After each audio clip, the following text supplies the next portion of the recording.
Welcome to Delingpole, a Breitbart.com podcast. Here is the podcast host, James Delingpole. Welcome to the Delingpole podcast with me, James Delingpole, and my special and surprise guest. I can't tell you how glad I am to have bumped into him. I was not expecting to do him again so soon, and he was very, very popular guest. None other than the magnificent Mr. Brendan O'Neill.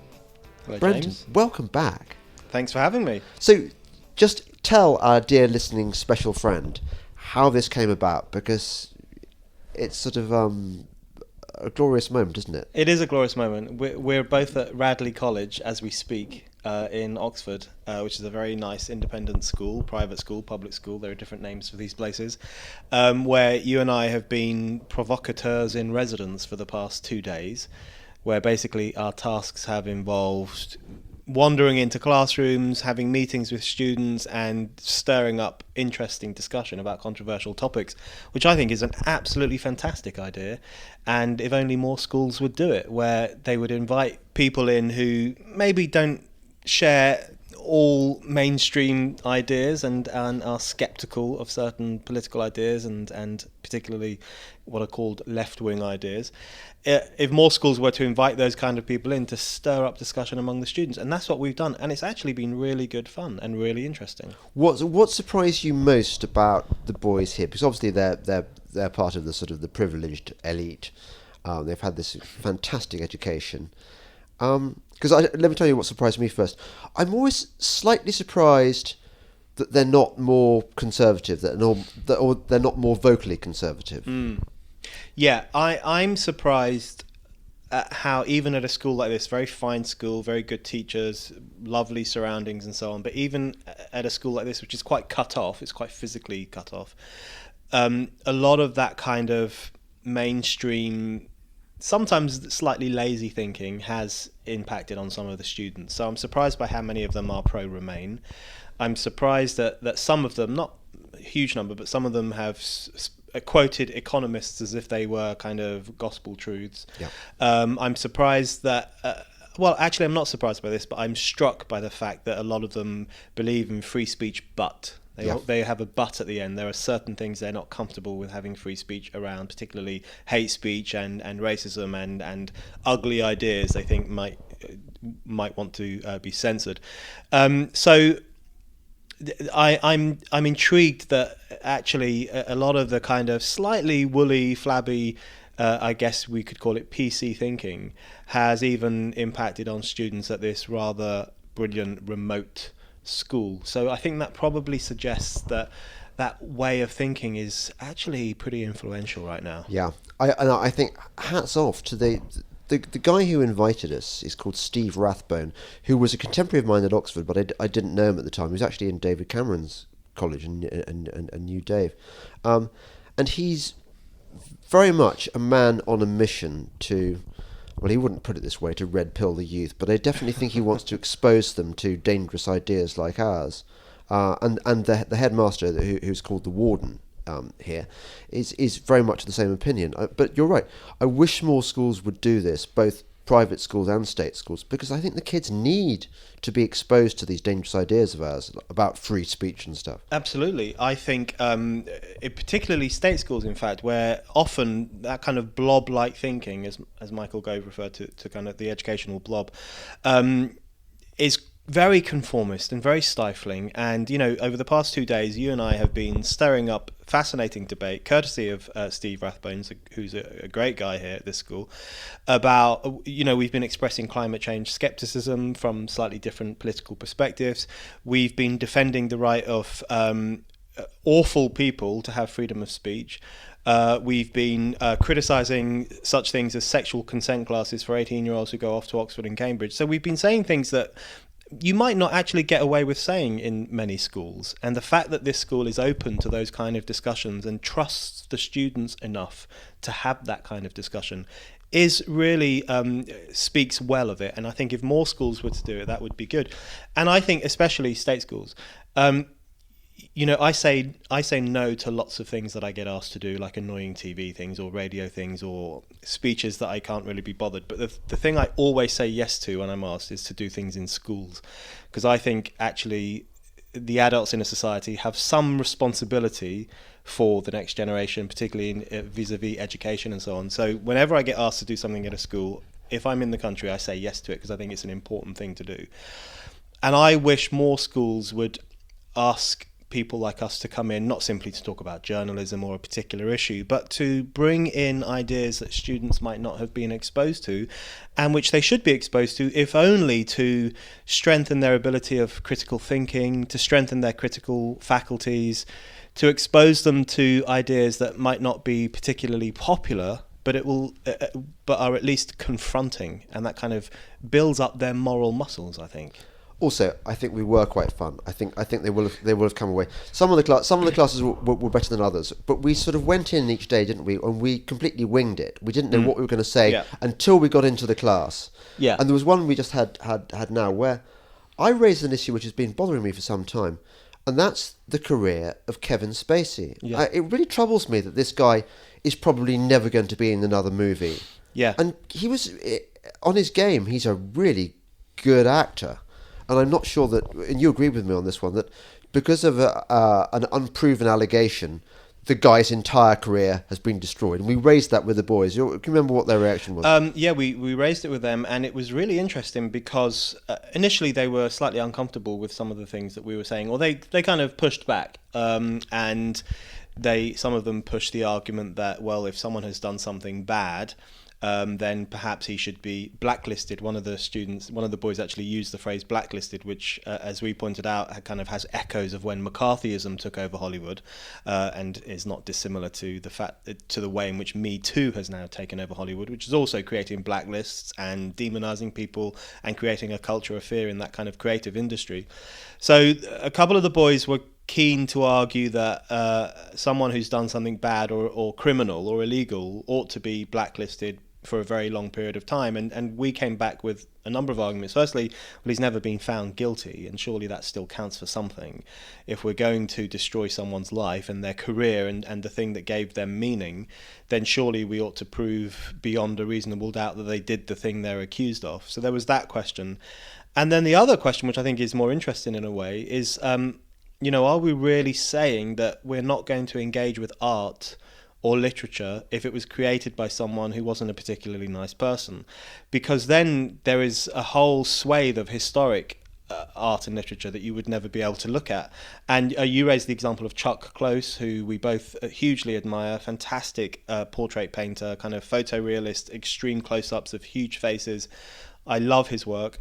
Who is the latest creative figure to be swallowed up by this hysteria, and it is now perfectly legitimate to call it hysteria, where he's accused of having come on to certain young models and said crude things to them, and now he's persona non grata. And the way in which, and I think this is what we really started talking about with the boys, and they kind of started to get where we were coming from, which is the way that this kind of juggernaut of Me Too, this increasingly hysterical men are evil, women are victims narrative, the way it's sweeping aside people who are simply accused of having done something, the way it's blacklisting actors and artists and everyone else, it does echo hysterical periods in the past when people were wiped out of public life, their art was burnt or destroyed. I mean, all those kind of slightly medieval or McCarthyite instincts are coming back. That's one of the reasons Me Too freaks me out big time.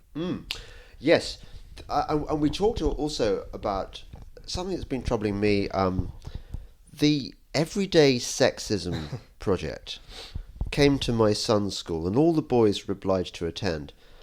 Essentially, what the Everyday Sexism project does is accuse men of being kind of pretty much rapists, and they have to be told not to rape, pretty much, don't they? And they have to be taught about consent, and of course, if you go to a lot of universities nowadays, the men are forced to attend these compulsory classes where they're told that the importance of consent.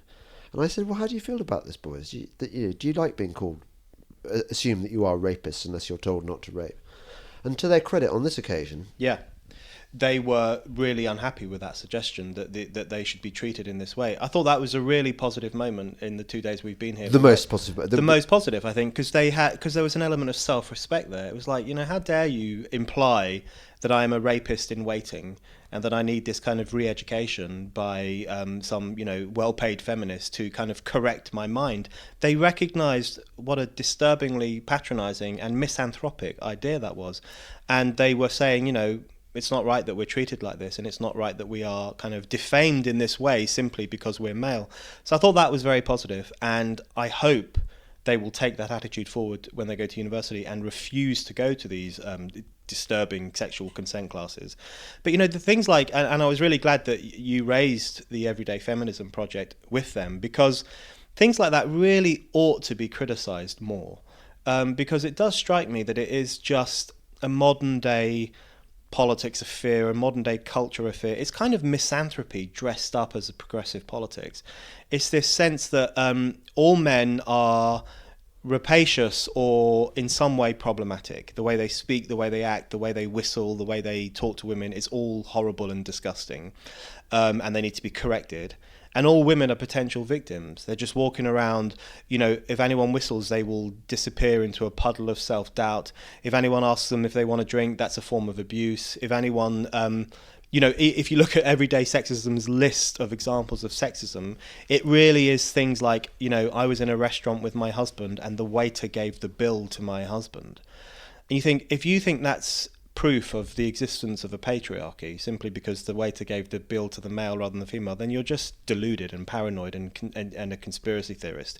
So it's this ugly politics that it pushes, which is an incredibly divisive one, which says men are bad and women are victims, and it actually demeans both sexes.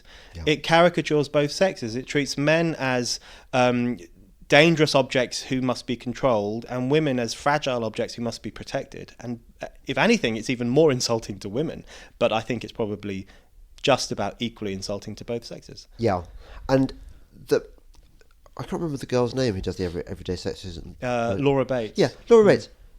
Hasn't she been given some honour even, some CBE or some sort of political award? So she's been endorsed by the system. Here's a pretty attractive articulate girl who could have been doing something useful with her life, and instead she's decided to engage in this divisive social project, which has been endorsed by our culture, by the system. Eton invites her to speak. She's actually been to speak at Radley as well. But what disappointed me about Eton was that they made it compulsory for all the boys to attend, thus giving the schools imprimatur to a project which I think is very heavily politicised and actually intellectually dubious, and legitimises a view of the world which is that men are a problem. And I find that, to use the enemy's term, problematic. Yeah, I completely agree. It's really weird because, leftists will often say, or they did used to say, that education is too politicised and we can't be teaching people about the empire and Britain's great victories in the past because it will brainwash kids into being, colonialists and all this kind of nonsense. But what they didn't actually oppose the politicisation of education. They just were concerned that it wasn't being politicised by them. Yes. And now what's happening increasingly is that they have explicitly politicised education through the feminism issue and the way in which that's used to treat boys as problems and girls as fragile, through obviously climate change, which now infuses so many different aspects of education and teaches kids to have a very rigid view of the world and humanity's impact on it, the way through sexual and personal relationships education, which pushes a very specific view of how you ought to interact with others and so on. So they've completely politicized education. What I found hopeful about some of the discussions we've had today and yesterday is that it does seem that there are we've encountered some young people who are uncomfortable with some of this. Yeah. And if they kind of kick back against it, then that's all to the good. But, something like everyday feminism. The thing I find irritating about modern day feminism, I am 100% in favour of female equality. I think we might disagree on this, but I think the first and second waves of feminism, the first wave for the right to vote and the second wave in the 60s for the right to work and so on, were great. I have no problem with them. But what we have now is really a feminism that is in essence a kind of middle class women's racket. It's a kind of it's a self-protection society for upper middle class women who are quite well connected, very influential, and when they talk about female equality, what they really mean is female equality in boardrooms, female equality on the Today programme. They're always counting the number of guests on the Today programme. Female equality at the top of the BBC, female equality in the Guardian opinion page. They never mean female equality in terms of cleaning out sewers or female equality in terms of emptying dustbins. They're no interested in that whatsoever, because this is a very well-to-do, well-connected section of society who are protecting their own. This is not a woman's movement in any serious way. They don't care one jot for ordinary women, and particularly, as we've seen over the past week or so, for young white working class women who can suffer all forms of sexual abuse, and these feminists who supposedly care for womankind will say nothing about it. We'll do that with that in the next section. I just wanted you to tell your glorious Caroline Criado Perez story. Oh yes, so Caroline Criado Perez is one of these kind of very well-connected feminists who I believe, like many others, uses the language of feminism to actually pursue really self-gain and so on. And I did a radio debate with her a couple of years ago, about trolling online. And she was saying trolling is terrible, and I was saying it's not the end of the world. And during the course of this discussion, or might have been afterwards in the green room, she accused me of being privileged and enjoying privilege, enjoying male privilege, I presume. And that's why I was able to say these things about trolling that she thought were wrong. But in fact, Caroline Criado Perez has a quite wealthy family. Her father owned Safeway, the supermarket chain. And when I was a 16-year-old boy in a working class family, and we didn't have much money at all, I worked in Saturdays in Safeway. So the argument I would make to someone like her is that her incredibly privileged life was built on the exploited labour of people like me. And I think that's really indicative of the fact that the whole language of privilege has been completely warped. And often what you have these incredibly middle-class, well-off people accusing all men of enjoying privilege, including the men who fix their toilets or drive them to radio studios in which they make these pronouncements. And you even have the utterly bizarre situation where Monroe Bergdorf, who's that kind of trans activist and trans model who's always getting in trouble for saying stupid things, she recently said that even white homeless people enjoy white privilege. Marvelous. because they're lucky them, exactly, lucky bastards that they are. This is Monroe Bergdorf comes from a very middle class family. She speaks in a very posh, nice way. Her mother is a successful woman in the corporate world, and yet she can make these pronouncements against the man who lives in a skip and is waiting for his next methadone hit. And that's where the politics of identity gets you, because the politics of identity actually allows quite comfortably off people to play the role of victim as a way of gaining moral authority in public discussion and moral authority over other sections of society. So the way in which the victim side of the politics of identity allows people who've actually had very nice lives to pretend that their lives have been hard is one of the things I find most sinister about identity politics. Yeah. I was looking at Twitter the other day at the time of some press awards, and one of the nominees in a particular category, who was female, was going, "Yay, go girls!" Because apparently all the people in that category, all the contenders were guess what? They were all women. And I was thinking, is this really an unusual thing you're celebrating here? Actually, as the father of boys and girls, I can tell you it's much more the boys I'm worried about. The girls have got it made for them in this current culture. They're living in I think an anomalous period in history where everything is on the side of the girls and against, unless of course you live in the Muslim world, say, unless you're going to get FGM, but that's another story, or unless you live in Telford.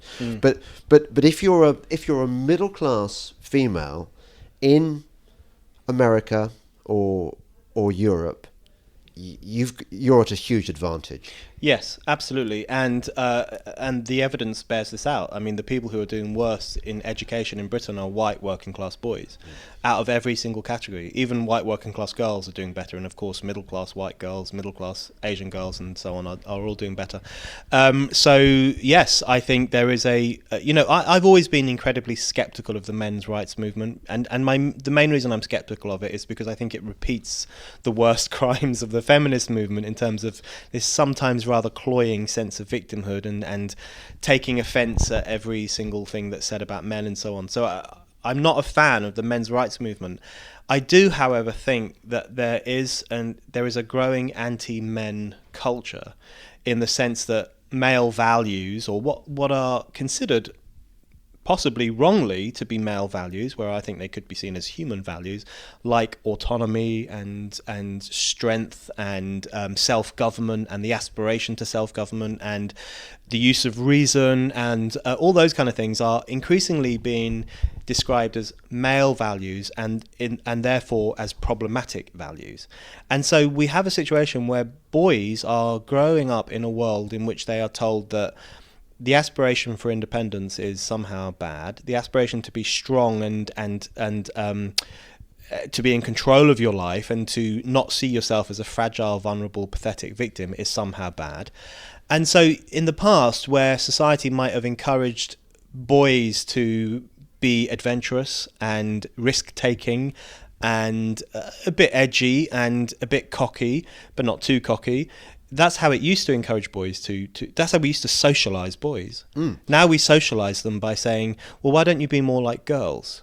Which is patronising to girls as well, because a lot of them are quite adventurous. But why don't you be a bit more navel-gazing, a bit more self-reflective, hold back, be a bit weaker, open up about your weaknesses, tell the world about your pain. And so we've completely reversed the process of socialization of boys. And I think that's going to create a lot of problems for the future, not only for the boys themselves, who will be quite sad creatures who will think they're vulnerable and weak, but also for society at large, because where will leaders come from? Yeah. If we're telling boys and girls that they are both weak and vulnerable and need protection all the time, where are the future leaders going to come from? Yeah, it's the exact opposite of what schools like this were actually founded for. You think of most of the great English public schools were founded to create the people who were going to run the empire, the people who were going to command the squares that did not break. They cultivated manly virtues, stoicism, cricket. When you get hit hard in the nuts by a cricket ball, you bend over in enormous pain, and then you carry on, and everyone claps you. Yeah. And now it's the opposite. Yeah. All these manly virtues are mocked, and we're told they're a product of a sort of an era of insensitivity. Yeah. And in fact, they're pathologized. They're turned into medical conditions. So if you're stoical now, you're seen as being in denial about your true pain. If you are too independent or too strong-willed, you're seen as being a kind of, a dangerous loner, and maybe you need to be dragged back into the group. So there's various ways in which not only are these supposedly male values or human values or just leadership values, however we want to describe them, not only are they treated as a problem, but they're also treated almost as indicators of some inner mental problem, which have to be kind of drained out of you, and you have to be recorrected in some way. I think that's a really worrying state of affairs. I think it discourages independence, it discourages eccentricity of thought, it discourages daring, it discourages people aspiring to be independent. I remember when I was younger, a lot of teenagers just couldn't wait to become adults. They were just biting at the bit, I want to get into adulthood and see what it's like. And we knew it was scary. We knew it was, you were on your own pretty much once you passed a certain age. But we kind of were waiting for it. We were anticipating it. Now what you have is this permanently stretched idea of adolescence. I mean, I think the most recent definition is that adolescence now goes up to 25. And we're creating this kind of Peter Pan generation who never quite grow up. And the problem is if you deny young people that period in which they discover their autonomy for themselves, which I guess used to be between the ages of 16 and 21, when you kind of just jumped into the world and who knows what would happen, but you discovered yourself in the process. If we deny them that opportunity by saying, well, you're an adolescent until your mid-20s, and you don't have to leave home until you're 30, and don't worry about being too strong and self-possessed because we'll always look after you and stroke your head, then they never become real adults. They always become basically overgrown children. And I think that's one problem with some sections of the millennial generation, is that they do demonstrate a kind of immaturity of spirit. And I think that's deeply worrying. I'm very hopeful about the post-millennial generation, who I think they're called Generation Z or something. Yeah. Who are some of the boys we've been talking to. Yeah. Who I think, and logic suggests this might be true, that they might react against the generation that came before them, and they might rebel, hopefully, against some of the kind of censorious, victim-celebrating, rather pathetic ideals of that millennial generation, and that's what I hope will happen next. Yeah. You're listening to the Delingpole podcast with me, James Delingpole, and my very special, surprise and exciting and wonderful guest, Brendan O'Neill. Sonny's Corner with Sonny Johnson. No matter what the story of the day is, I'm going to make sure that we talk about these issues. I am going to make sure that when apologies are necessary, we're going to be there with a camera and with a spotlight. Somebody on this side of the aisle is there to say the movement, it was wrong. There are valid things that are happening in your city that actually need our attention. Sonny's Corner, Saturday at 1 p.m. East on Sirius XM Patriot 125. This is Delingpole, a Breitbart.com podcast. Here once again is James Delingpole. Welcome back to the Delingpole podcast with me, James Delingpole, and my very special guest, Brendan O'Neill. That conversation could have gone on forever because you're always so interesting, but I want to move on to another issue of the moment, which is really annoying me and you, I know, and that is the kind of the willingness of the mainstream media, especially the BBC, to ignore, cover up, whatever, the Telford scandal. I think it's really shocking and indicative of where we're at as a culture and as a society, because we live in a time in which all sorts of male behaviour towards women is seen as horrible and dangerous. You know, the wolf whistle in the street, or the movie producer who says to the young actress, you know, do this sexual favour for me and I'll give you a job. All these things are held up as evidence of some awful, terrible patriarchy that is destroying women's lives, and I think it's all vastly exaggerated. But then we have a situation where significant numbers of young, white, working class girls, for the most part, are groomed and in some cases abused over a long period of time by largely Asian men of Asian extraction, Muslim men. Can I say a lot of I get letters from Sikhs saying how pissed off they are. Yes, okay. This term Asian, because it's not. It's people often from a particular part of Pakistan, and predominantly Muslim. Yeah, so you know, Muslim grooming gangs, they are referred to by some people, and people often get in trouble for using that phrase.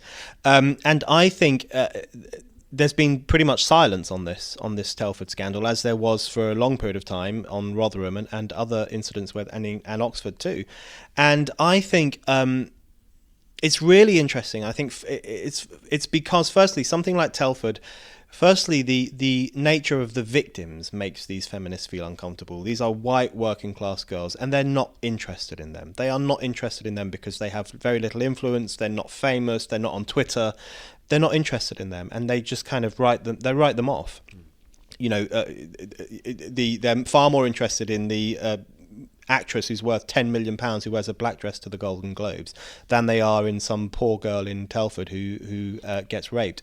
So they're not interested in the victims, and they're made very uncomfortable by talking about the perpetrators, because the perpetrators come from a particular religious background, and they think if we say that, or if we talk about the fact that this might be a cultural problem, that we will contribute to what, as they see it, a kind of rampant Islamophobia, which I think is completely exaggerated. So this doesn't fit into their narrative. This doesn't fit into their narrow narrative about evil white men destroying women like them and their opportunities in the media and work and so on. It doesn't fit into their incredibly narrow, self-serving narrative, and therefore they feel free to ignore it. They ignore it because the victims don't interest them, and they ignore it because the perpetrators and any discussion of the perpetrators makes them feel uncomfortable. So I think it's a real indictment of society and really calls into question the idea that we actually care for the predicament of women, because it suggests that certain women, if they are victimized by particular men, we won't talk about them. Yeah.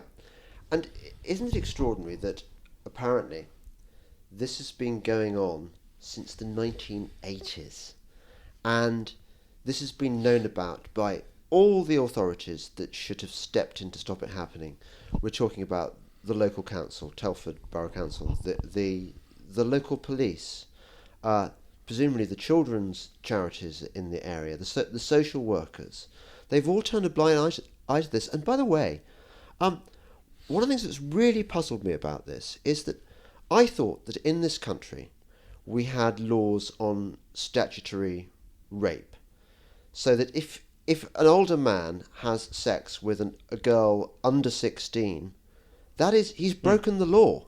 That is how the law stands, and I suspect that were the people involved were it a middle-aged white man having sex with a girl who was 15 or 14, he would be pursued with the full force of the law. And yet, time and again, the police have said, yes, well, they appeared to be in a consensual relationship when we're talking about 12 or 13-year-old girls. It's really shocking, and I think it really speaks to a kind of cultural cowardice and a moral cowardice that infects Britain and much of Western Europe, which is just this discomfort with talking about cultural tensions, and this idea that anyone who speaks about cultural or ethnic tensions is somehow a racist, or somehow hates Muslims, or somehow wants no more migrants to come in. And that simply isn't the case for the vast majority of people I know who are concerned about issues like this. It has nothing to do with racism, and it has actually nothing to do with thinking Muslims are a problem at all. What it's about is wanting to have an honest discussion about the possibility, and I think probably the likelihood, that the divisive ideology of multiculturalism has created cultural tensions and has created cultural ghettos, and in fact has possibly created a dynamic in which some communities are actively encouraged to hate and mistreat other communities. See, my take on this is not that the problem is not Islam on its own, although I am critical of all religions, and I think all religions have problems, including Islam, and I think people should be free to criticize Islam as much as they like.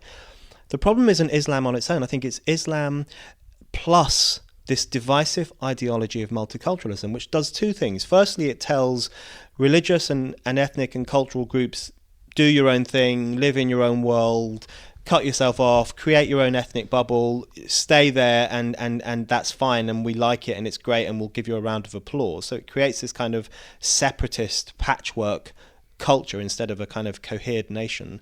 That's the first thing it does. But then the second thing it does, it tells minority groups to be wary of the mainstream, to be wary of mainstream society, to be wary of the white majority because they're probably racist, to be wary particularly of the white working classes because, as we know from Brexit and everything else, they're all a bunch of racist scumbags. So it creates this tension whereby firstly it separates people off, but it creates this culture of hostility and disdain for the mainstream of society and for the majority of society, who are seen as always being on the cusp of becoming a racist mob, always seen as having backward views, always seen as requiring some form of re-education.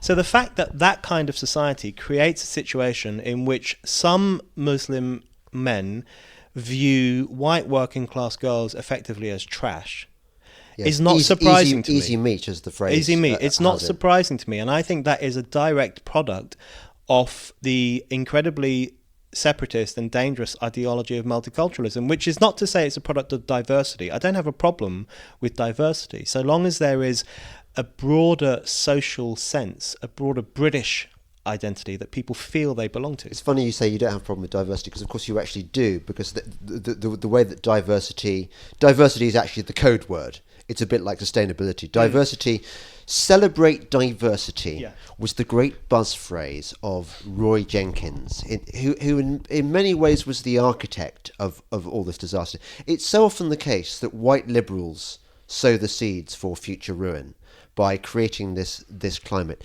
And you're right, that the multiculturalism, which sounds such a wonderful term, it sounds like we're all living in one happy melting pot, and we all celebrate all races and colours and creeds and so on. Not many of us, I think, apart from a few sort of race hate groups, are really arguing with the fact that Britain, has a wide variety of cultures, and that's okay and nice.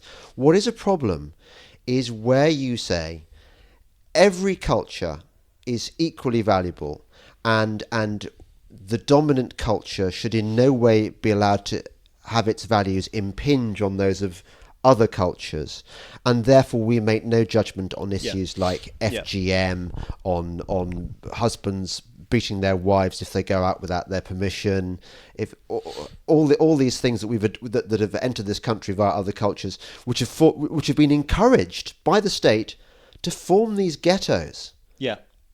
They don't have to integrate. Yes, multiculturalism is really a refusal to make cultural judgments.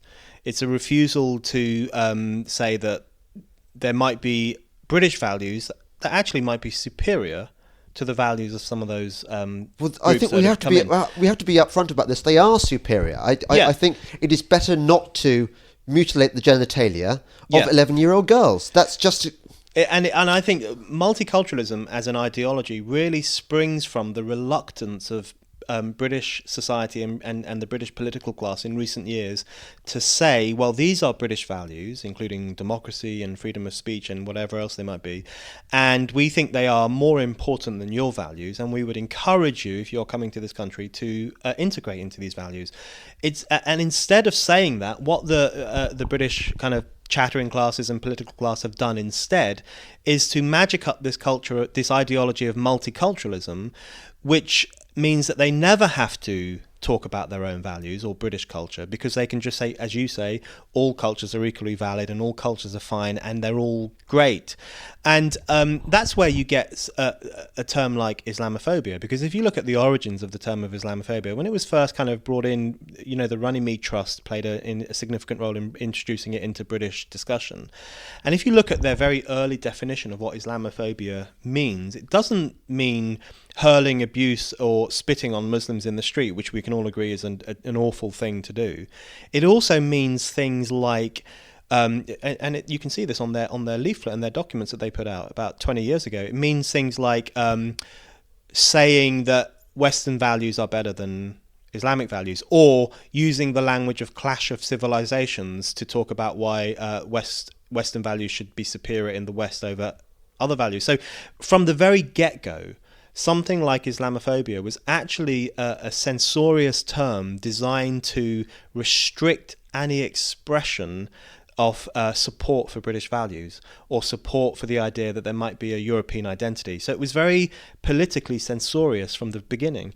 And of course, when you start that in motion, when you get that ball rolling, which says you mustn't criticize other cultures, you mustn't assert the superiority of British democracy and British tradition, and you must accept that all cultures are fantastic, of course you are going to unleash a very divisive and dynamic, and you are going to create cultural tensions. Now what we have, 20, 30, 40 years down the line, not only do we have those cultural tensions for everyone to see, but you're not allowed to speak about them. And if you do speak about them, you will be called racist. So it's the worst of all worlds. And I think it's becoming an even greater problem in some European countries, like Sweden, for example, where the undemocratic influx of migrants over the heads of voters, for the most part, has created a whole new round of cultural tensions between migrants and Jewish communities, between migrants and women who feel unsafe in certain parts of Sweden. And what I'm saying, and I think what you're saying as well, we have to have the right to speak about that freely and frankly so that we can come up with some solutions as to how we cope in a society where these cultural tensions exist. Do you not wonder sometimes whether fundamentalist Islam, this wave that we're experiencing now, is almost like God's punishment on liberalism? It's almost like the ultimate... Because you remember when Alan Bloom's The Closing of the American Mind came out, and he noted that at the beginning, that whenever he taught in universities now, if there was one thing that all his students agreed on, it was that truth was relative, that one shouldn't judge other cultures, and we sort of warned in a sort of our intellectual way that this was a disastrous way of thinking. But here we are. This is the tempest we're now reaping. That what starts as a kind of silly intellectual game played in liberal academe becomes something that destroys all society. Yeah, they don't think through the consequences of their policies and the consequences of their political ideals that they tend to impose on society. Yes, I think I definitely see Islamic extremism in the West, particularly in Western Europe, as Sweden especially, and in Sweden as an outgrowth of a lot of these political decisions and political roads that we have gone down. I think the clearest example of this for me was the Charlie Hebdo massacre. France is a country, like other Western European countries, where there are increasingly hate speech laws, where you can be dragged to court, as Michel Houellebecq was, for saying that Islam is a stupid religion. That was 10 years before the Charlie Hebdo massacre, where Brigitte Bardot, has been fined 30,000 euros for describing the Islamic slaughter of meat as barbaric. So this is a society, France, not unlike Britain and other Western European societies, which continually sends the message that criticizing Islam is in some way criminal, and if you do it, you're a bad, evil person who deserves punishment. Lo and behold, you get to 2015, and what message have these French-reared young people taken on board? They've taken on board the message that anyone who criticizes their religion, is evil and deserves punishment. So that was like a physical expression of the idea that came from these so-called liberals over a period of time, which is that you shouldn't make value judgments on certain minority belief systems, and if you do, maybe you should be hauled up and punished in some way. So I've always seen the Charlie Hebdo massacre as the armed wing of political correctness. Yeah. And I think that argument can be made for the rise of Islamic extremist violence more broadly in Western Europe, because if you are going to create these cultural and ethnic and religious bubbles, and you are going to criminalize criticism of Islam, and you are going to say that the white majority needs to be policed closely because they're on the cusp of becoming an Islamophobic mob, what message are you going to send to young, possibly hot-headed Muslims? Yeah. You're going to send them the message, society hates you, white people are stupid idiots and racist, and if anyone says anything mean about Muhammad, they're evil. Yeah. That is going to nurture violence. Well, as the great Osama said, when people get the choice between a strong horse and a weak horse, they'll choose the strong horse. And currently, Western civilization is very much thinking like a weak horse.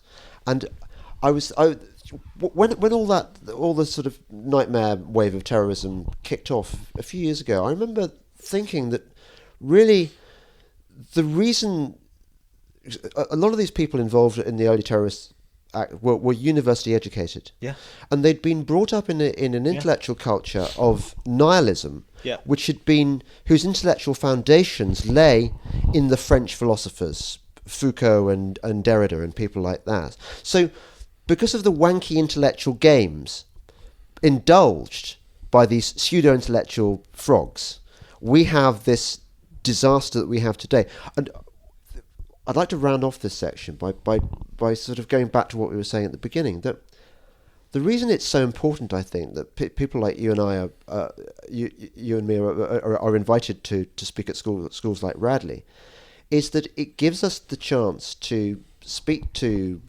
the young, to treat them to something that I think is woefully neglected in teaching these days, and that is the importance of critical thinking. Because if more young people were capable of critical thinking, of interrogating, to use the enemy's term, different philosophies. I don't think that Derrida and Foucault and those people would have got away with their bollocks, because people have said, hang on a second, the emperor is wearing no clothes. I'm sorry, I've thought about this. It's rubbish. Yeah, critical thinking and improving people's critical faculties, especially young people, I think is the great task of our time. And because we are increasingly discouraged from using our critical faculties. We are told that experts know best, economic experts know the future better than we do, we'll censor horrible material to protect you so you don't have to worry about judging whether it's good or interesting or evil or whatever. We'll make those judgments on your behalf. So we're constantly told, we're constantly having our critical faculties decommissioned by this new political class that thinks its expertise is preferable to our bovine pseudo wisdom, and which thinks that some ideas are too difficult and complicated for us to understand, so they will sift through them on our behalf. And as a consequence of that, particularly among younger generations, they've never really had to think for themselves. No. They've never really had to, and John Stuart Mill talks about this. We've talked a lot with the boys about John Stuart Mill, or I have. He says that you have to make good use of your mental and moral muscles, because if you don't, they will become weak, just as your physical muscles will if you don't exercise them. And of course, you can only use your mental and moral muscles if you are allowed to make a decision and a judgment about ideas, about speech, about the best future for society. So the paternalistic, nanny-statish, censorious PC culture we live under is dangerous, particularly because it discourages people from thinking for themselves. That's the most worrying bit about it. And may I make an appeal? If you happen to be incredibly rich and you're listening to this and nodding your head furiously in agreement, Brendan and I would actually like to take this further. We are looking for funding for this kind of project, because we really believe in it quite passionately, I think. This is... Civilization depends, I think, on us reaching the next generation, and we want to get out there and do it, and with like-minded people. So do get in touch with me if you've got pots of money and you want to save Western civilization. You're listening to the Delingpole podcast with me, James Delingpole, and my very special guest, Brendan O'Neill. Hey folks, I want to tell you about Breitbart News' Second Amendment newsletter, Downrange with A.W.R. Hawkins. Features the top gun stories of the week, every week, and guest columnists like Gun Owners of America's Larry Pratt or Armed American Radio's Mark Walters. Also features a review of a firearm or a firearm accessory each week. The newsletter downloads on Thursday, comes right to your email inbox. You can subscribe at Breitbart.com/AWR. This is Delingpole, a Breitbart.com podcast. Here once again is James Delingpole. Welcome back to the Delingpole podcast with me, James Delingpole, and my very special guest, Brendan O'Neill. Brendan, one of the things I love about you, you are one of my favourite writers. You are an absolute machine. I so envy your Stakhanovite production rate. I don't know whether it's because you haven't been spoilt by university and a private education or what, but you really are a worker. And one of the current issues which you've got on top of, and I think you've got quite an interesting position on, is this story that's broken this week and caused Facebook's share price to lose about, Facebook to lose about 35 billion, I think, which is this Cambridge Analytica story. Just tell me a bit more about it and why you think it's rubbish. So this is the Observer has been obsessing over Cambridge Analytica. Left-wing newspaper, yeah. Left-wing newspaper has been obsessing over Cambridge Analytica for a few months now, and has convinced itself that Cambridge Analytica was absolutely central both to the Trump victory and to the Brexit victory. So their argument is that this social media trawling company was used by the likes of Steve Bannon or Aaron Banks to basically invade social media, particularly Facebook, and trawl people's personal profiles for information about them, and then plant messages on their pages saying, vote this way, vote that way, and so on. And the guy who the whistleblower from Cambridge Analytica, who's literally got pink hair and is this kind of SJW sciencey nerd, who's now come out and told all to the Observer. He says that Cambridge Analytica was effectively a psychological warfare mindfuck tool. That's how he describes it. And the Observer. So he's not got a dog in this fight. Then, no, right. So the Observer's lapping it up, and its readers and the Twitterati, and don't forget J.K. Rowling. And J.K. Rowling, she says it's the most important story of recent times. And the reason they're all lapping it up is because they have finally found the explanation. Or they think their latest explanation for why their people, their side, their preferred candidate lost the US election and lost the EU referendum. They have been reeling from these votes for the past 2 years or so. They are horrified that the plebs dare to defy their advice and vote for people or ideas they think we shouldn't have voted for.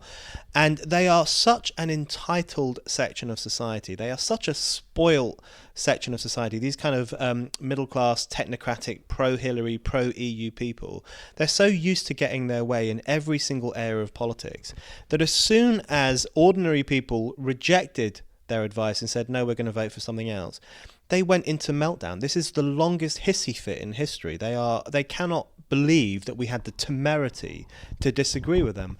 And so ever since those votes took place, they have been scrabbling about for some, as the Observer calls it, a shadowy global operation, which they might convince themselves is the reason that us idiots defied them. So it actually feels a lot like a conspiracy theory. They're looking for the sinister force that's been puppeteering our minds and controlling our minds and making us do terrible things like vote for Brexit, because it means that they can absolve themselves of responsibility for the fact that we all laugh in their faces and reject their ideas. And it means they can just look upon ordinary people as idiots who were brainwashed by these powerful actors. So it's a really ugly idea. It's patronising, it's paternalistic, it's undemocratic, and it is a chattering class conspiracy theory. Aren't I right in thinking that A, none of this data mining was illegal, B, that the scale it was conducted on, the number of people involved relative to the the people who voted in the election, was just absolutely marginal. Yeah. And that furthermore, the same techniques were used on an epic scale by Obama. Exactly. So Obama did pretty much the exact same thing as Cambridge Analytica is said to have done. But of course, when he did it, people talked about, said, the new networks of friendship and all these kind of lovely terms. Whereas when people on the other side of the political spectrum do it, it suddenly becomes this manifestation of some great sinister evil. It's so transparent what's going on here. What's going on here is they cannot accept the fact that Trump won and Brexit won. They simply cannot accept it, and they refuse to accept it, in fact, and they will try to overthrow it because they don't care that much for democracy. And so they are scrabbling about for the kind of shadowy elite. They sound like David Icke, in fact, when you read what they're saying. They're searching for the shadowy elite who they think controlled our minds. So they think they're being very radical and anti-elite, but in fact they're being incredibly elitist, because what they're saying is that people like me and you and 17.4 million others are so malleable. We're so our brains are putty in the hands of these sinister, faceless organizations, and we have just been led astray like donkeys or sheep. That's how they view us. That's how they view democracy. So the great irony of this expose is they think they're sticking it to the powerful elites, but in fact, what they are a bruised elite, raging against the public for being such ignoramuses. So it's an incredibly elitist campaign, and the fact that someone like J.K. Rowling, super wealthy Ramona in chief, would be so favourable of this story is not remotely surprising, because people like her and people in that world, in the Ramona world, have an incredibly demeaning view of ordinary voters, and I think this expose demonstrates just how demeaning their view is. Has Gary Lineker commented, do we know? because that would be quite important, I think, to hear what he has to say we about. have to find that out. But we got a taste, didn't we, of this attitude? Do you remember the class of doom we went to? Yes. The one we went. There was what all the classes were fun, apart from one, where I think there were 9 boys, and we thought, we haven't talked about Brexit much yet, so we'll have a go at Brexit, and all 9 of them, and their teacher, were all Remainers, and in fact they were Remainers because they looked at us throughout like we just strangled their favourite guinea pig, didn't we? It was just they were horrified that we voted Brexit, and it's really weird. And one of the things that one of the boys in that discussion group, he kept quoting economic experts as if they were like the font of all wisdom. And this is one of the interesting things about the whole discussion that's taking place at the moment, which is it's a very old-fashioned discussion, because what we're seeing coming back to life is this idea that actually perhaps elites are better placed. The priesthood are better placed at deciding the future of society than ordinary people, because the priesthood, whether it's the old religious priesthood or the new secular, supposedly scientific priesthood, they're better educated. They've read more books. They've read all the documents. They can draw a pie chart, all this stuff. Whereas ordinary people are just kind of apparently visceral and instinctive and emotional and so on. These are not new arguments. These arguments were made against universal male suffrage in the 1840s by elitists. They were made against female suffrage in the early 1900s by elitists. They were made against the right of black people to vote in America by racist elitists. And now they've come back in this new form, post-Brexit, by these the new elites who think that we are too dumb and too emotional and too easily manipulated to be able to make big political decisions about things like the European Union. So what we're seeing is the rehabilitation of a really ugly form of elitism, which basically says maybe democracy is a bad idea. And maybe we should call off the great democratic experiment and go back to a situation where clever people made judgments on behalf of society. That's really genuinely what they think. And sometimes they say it explicitly, sometimes it's more implied, but that is really the future they want to move into. It's quite interesting that one of the reasons that you and I were invited simultaneously to speak at Radley is because you are a Marxist, and I'm I variously call myself a classical liberal or a conservatarian or something like that. So we're notionally on the left and the right. And one of my journeys, which was actually similar to the journey that I think William Cobbett took, he started out as a kind of defender of the kind of the conservative kind of establishment, and then became more of a radical. And that's been pretty much my course as well, as I've seen increasingly that the establishment, which I thought was a sort of a thing I aspired to join, actually is just a kind of a club which doesn't want anyone else to have access to it and wants to pull up the drawbridge. And I'm afraid to say that's one of the things that we both saw slightly here in the boys' views on Remain, which I think was motivated partly by being taught by sort of lefty economics and politics teachers, but partly, I'm afraid to say it, by belonging to the Remain class, which is that they have fathers maybe who are dependent on cheap imported labour, or whose estates benefit from EU-driven environmental policy, which means they get subsidised for their wind turbines. It is definitely an elite position, isn't it? That yes, Remain completely elite position, and there are a huge number of vested interests in it, which people are discouraged from talking about. The idea we're supposed to buy into is that Remain is a very pure, good, cosmopolitan vote. Lol, indeed. And whereas Brexit was fueled by emotion and hysteria and racism, and it's completely an infantile narrative and doesn't stack up at all. Remain is entirely the elite position, the establishment position. And, you're talking about, you coming from the right and me coming from the left. But the thing that really confuses me about the left today, I always thought the left was pro-people. thought people were okay. I thought the right was pro-economy. And you thought the right was pro-economy. and I thought the left was pro-people, cynical about the establishment, sceptical about powerful elites. That's what it meant to be left-wing. Yeah. What it means now is to view the people as this kind of stupid throng who keep voting for bad things, and to view the establishment and economic experts and academics as having greater wisdom than the crowd. It's such a violent turnaround in what is considered to be left-wing thinking that it kind of horrifies me. But the great irony, of course, is that the British left for 30 or 40 years has been so disappointed and disgusted with working class people because they view them as lazy. They're all brainwashed by the sun. They watch too much TV. They're not interested in politics. They never rebel. They never revolt. This has been the left-wing prejudice about ordinary working class people, particularly the ones who voted for Thatcher. They hate them. Yes, that's always been their view. You're not rebellious, you're not revolting, you're not interesting. Suddenly, then, in 2016, the largest Democratic vote in this country's history, an incredibly rebellious vote, defied every single establishment figure, pretty much, who was saying, please vote to stay.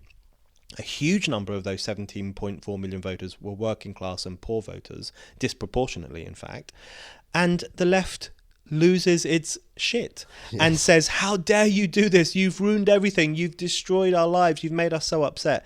And so there's a great historic irony to all this, which is that the left was moaning forever about the poorer sections of society being docile and not rebellious enough. Then they have the temerity to rebel and they're shot down for being racist and xenophobic and stupid.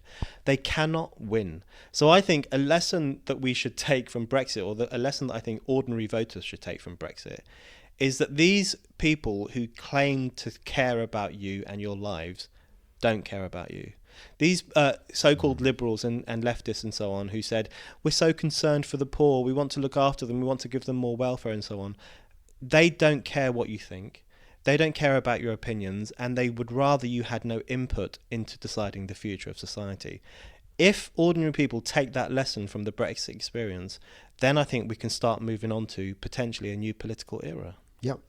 I think we should both say thank you to Radley. Yes. For bringing us together apart from anything else, because we may have, even if we've only changed the mind of one boy, that's our future. Absolutely. I definitely want to say thank you to Radley for getting us together. I think we're a pretty good double act. I think we're just great. We were just great in our humble opinion. You're listening to, what's my name? James Delingpole. That's it. Yeah. And my special guest was Brendan O'Neill. Thank you very much and goodbye.